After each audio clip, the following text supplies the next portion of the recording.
Welcome to another session of Optical Communication Networks, Unit 4, Access OTDM test beds. OTDM test beds. Here, what is meant by OTDM? OTDM is nothing but optical time division multiplexing.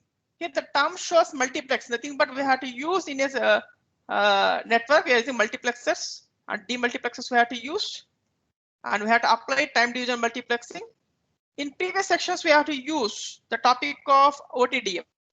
At the time, we have discussed about the bit interleaving topics, how to transmit a data by using bit interleaving and packet interleaving. At that time, how delay. Okay, the delays are fixed delay and tunable delay. Here, what is the difference between fixed delay and tunable delay? Here, the fixed delay is nothing but before transmission of data, we know how much delay we are getting. This prior to transmission, we know how much delay we are getting. But in tunable delay, we don't know prior how much delay occurs at the output side. And based upon this, all considerations, we have to go for OTDM test beds. Here, the test beds are nothing but we have to check what are the functions in a network. Here, we have to take the network is PPS. Here, PPS is nothing but point-to-point switching. Here, the point-to-point switching network. Here, what are the functions of the optical elements in the network? That is multiplexing, demultiplexing, routing, or switching. Here, what is the header recognition? That is, what is the source and what is the destination address recognition, and clock recovery. That is synchronization between transmitter to receiver, and pulse regeneration. That is, in between source to destination, we are using amplifiers or regenerators. That is how the pulse is regenerated. Nice. And how the pulse is compressed by using packet interleaving, and how the pulse is storage in the buffers. These are some of the functions demonstrated by test beds. Here, the first test bed is KEOPS. The first test bed is KEOPS. That is keys to optical packet switching. Keys to optical packet switching. Here, this type of test bed are under by research laboratories and some of the universities, group of universities in the Europe. This is the developed by group of research laboratories and universities in Europe. Here, in this KOPS, demonstrate two demonstrators. That is the functioning of the PPS network by using two demonstrations. Here in this KOPS, use to check how much the wavelength is converts. That is one wavelength to another wavelength by using cross phase modulation. And maximum optical amplifying by 40 gigahertz, and packet is synchronized, and magnetic data rate is 2.5 Gbps tunable delay, and we are using tunable lasers for this purpose. And changes in phase by using Mach Zehnder type electro-optic switches we are using here by using this KEOPS.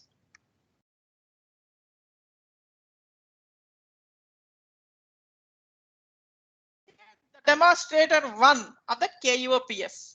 Here in demonstration 1 is nothing but the wavelength routing packet switch. The wavelength routing packet switching. That is, we have to check converting from wavelength. From suppose we are taking lambda 1 converted to lambda 2 by the wavelength converters, and we are applying packet switching instead of circuit switching. That is, we have to transmit data in terms of packets. Here in this demonstrator 1, the PPS network contains two stages, stage 1 and stage 2. Here the stage 1 contains 3 subscribers, input subscribers. In stage 2, we contain 3 output subscribers.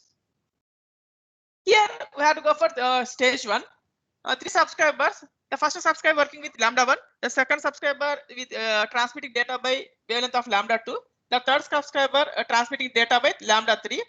We have to convert the wavelength from lambda 1 to lambda 2, lambda 1 to lambda 3, or lambda 2 to lambda 1, lambda 2 to lambda 3, or lambda 3 to lambda 1, or lambda 3 to lambda 2. Different combinations conversion is the tunable wavelength converters. Tunable wavelength converter. This is the first part of the stage one. Once it is completed, then we have to give the demultiplexer. What is the demultiplexer? One to many.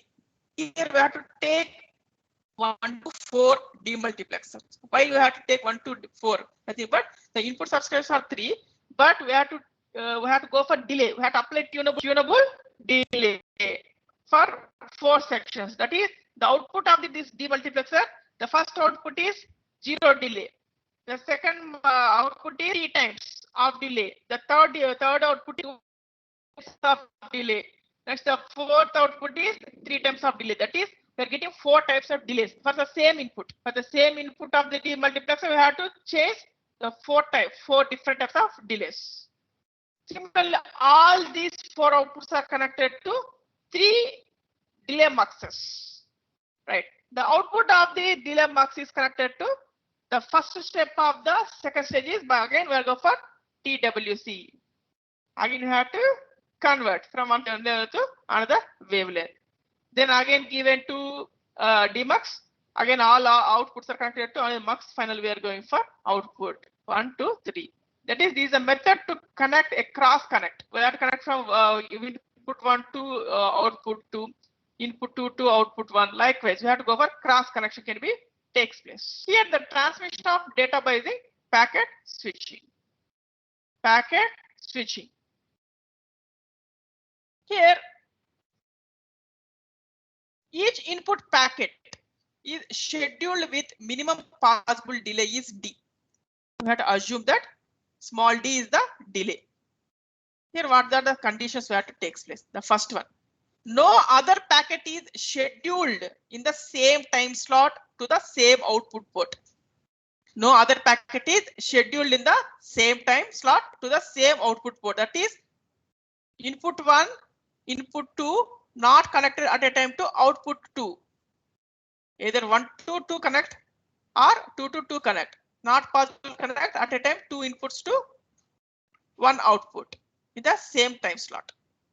That is, we are supposing in telecommunication also, is it possible to connect 2 different persons connected to same output? This is not possible. We are getting engaging. The same similar thing. Next, second point. No other packet is scheduled in the same time slot. No other packet is scheduled in the same time slot to on any other delay lines leading to the same second stage TWC as the desired packet. Here also we are taking 4 delay lines. Without delay, T times delay, 2 times delay, 3 times delay. It is not possible to connect all delay lines to second stage at a time. Next, third one. In order to deliver packets in the sequence of their arrival, in order to deliver packets in sequence of their arrival, no previous packet from the same input is scheduled to the same output port with a delay larger than D. Must should have to take consideration. Delay must should be not greater than D. We have to fix some delay D value. Above the D value, it should be error we are getting. This is the demonstration 1.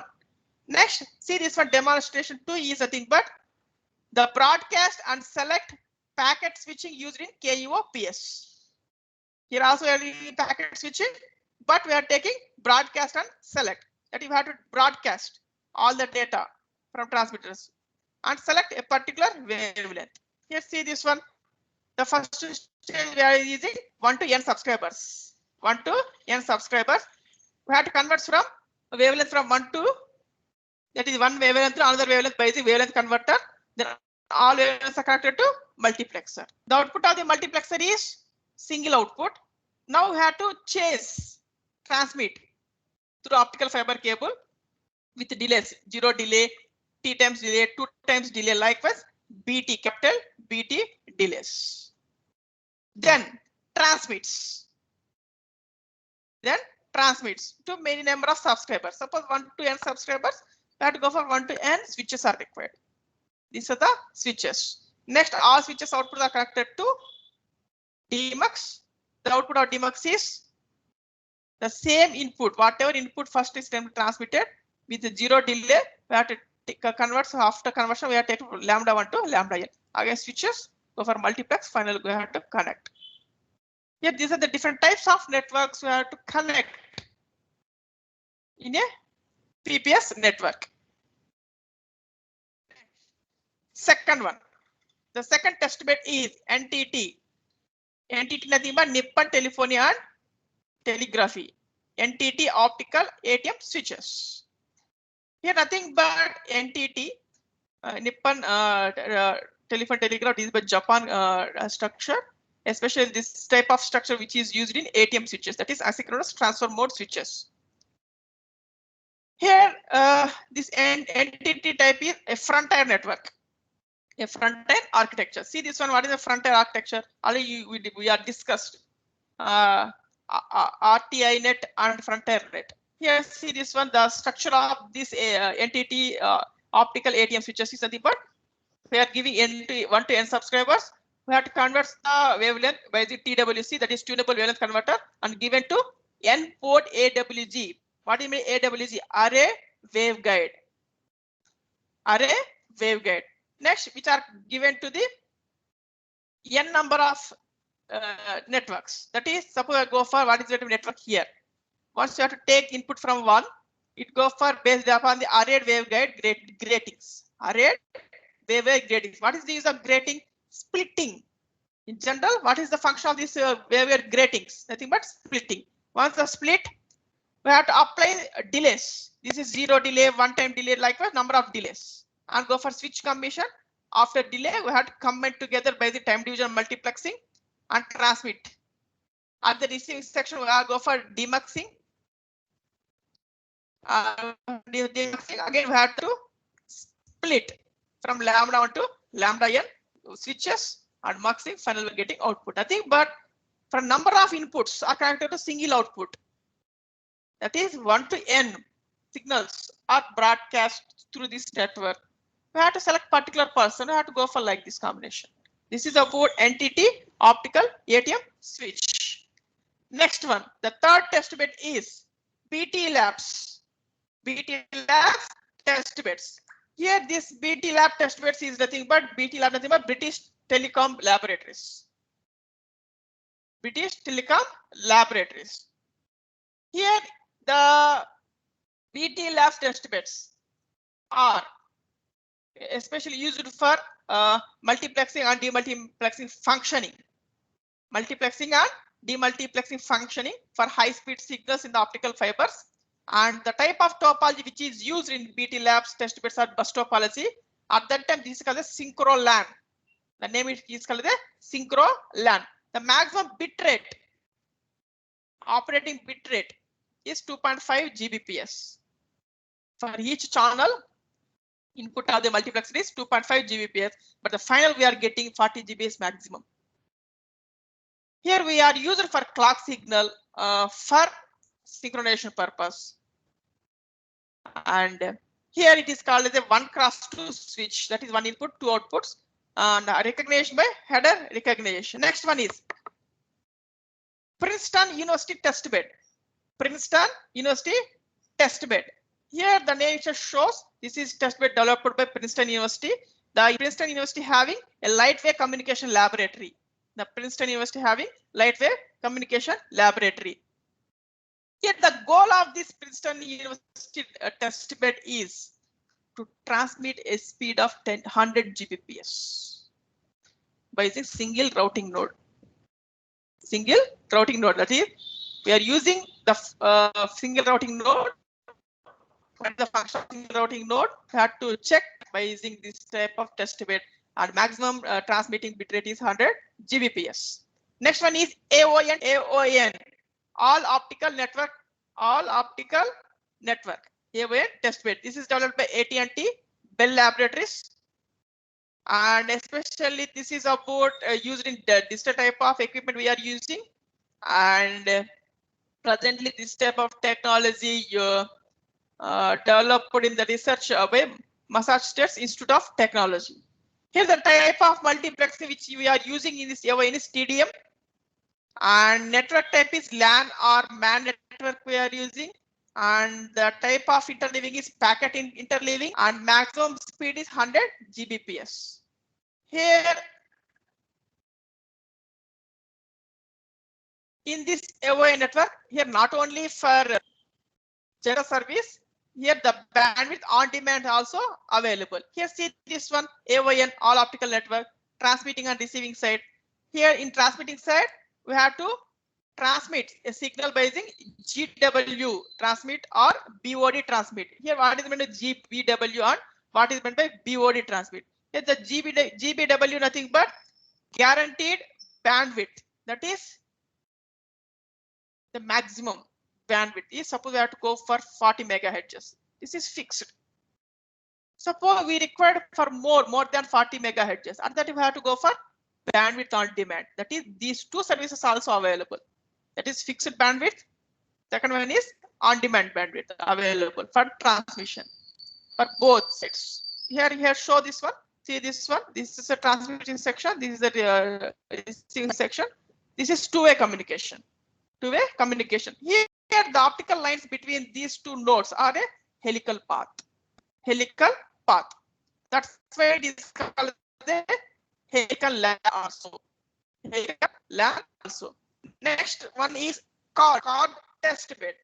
Here chord is nothing but contention resolution by delay lines. Contention resolution by delay lines. CORD test. This is developed by Massachusetts University and Stanford and GTE laboratories. This is a group combination. Two universities and one laboratories developed CORD test bed. Here is CORD test bed. See this one. Here having two nodes, and in this each node contains traffic source and sink. What is meant source? Converts from electrical to optical. What is meant sink? Converts from optical to electrical. Then we had to give it a transmitting section by lambda 1, and here connection from node 1 to node 2 by using 3 dB coupler. 3 dB coupler. And the output of this 3 dB coupler we are getting is lambda 1 and lambda 2. See this one in reverse side. This is about transmitting side lambda 1. That is received by the same lambda 1 wavelength, and this is the received lambda 2. Similarly from this side also that to receive lambda 1 and the same wavelength as lambda. This is about CORD. The maximum speed for this each packet from this CORD is 2.488 Gbps. Now we have to go for the comparison from the all test beds. The first test bed is KUOPS. The topology is switch type. Our bitrate is 2.5 Gbps. And what is the function of this KUOPS is? It is a 4x4 switch, and all optical wavelength conversion can be takes place by the tunable lasers and packet synchronization. Second one, again KUOPS. This is topology as a switch, but the bitrate is 10 Gbps. Whenever the speed is increased, and the selection also 16x16 broadcast and select method. That is, we discussed about two demonstrations. Demonstration 1, demonstration 2 of KUOPS. That's why we are comparing demonstration 1 and demonstration 2. Next one is frontier net. The topology switch. The bitrate is 2.5 Gbps and function is 16x16 tunable laser. The next test bed is NTT. The topology switch. The bitrate is 10 Gbps and functions demonstrated is 4x4 broadcast and select network. Next one is synchro LAN. Nothing but BT labs. The topology is bus topology and maximum bitrate is 40 Gbps. The function demonstrated is bit interleaved data transmission. Again, BT labs. This is switch connection. Previous one is bus topology. Here switch topology. The maximum speed is 100 Gbps. The functioning is routing in a 1x2 switch. 1x2 switch based on optical header recognition. Based on optical header recognition. Next one is Princeton test bed. Princeton. The topology is switch topology. The maximum speed is 100 Gbps and it is as a TOAD based demultiplexing and packet compression. These are functions. Next one is AON. Here, what is the structure of topology of AON is helix. And speed is 100 Gbps. The function is optical phase lock loop, pulse generation, pulse compression, pulse storage purpose. We are using this AON type of test beds. And final one is CORD. The topology of CORD star topology. The maximum speed is 2.5 Gbps. The functioning of this card is contention resolution. Here, this is about the test beds. OTDM test beds. What are the topology available? What is the maximum speed? That is in terms of maximum speed. And next we are going for what is the functioning. Do you have any query? Type your query in a chat box. Thank you very much for attending this session.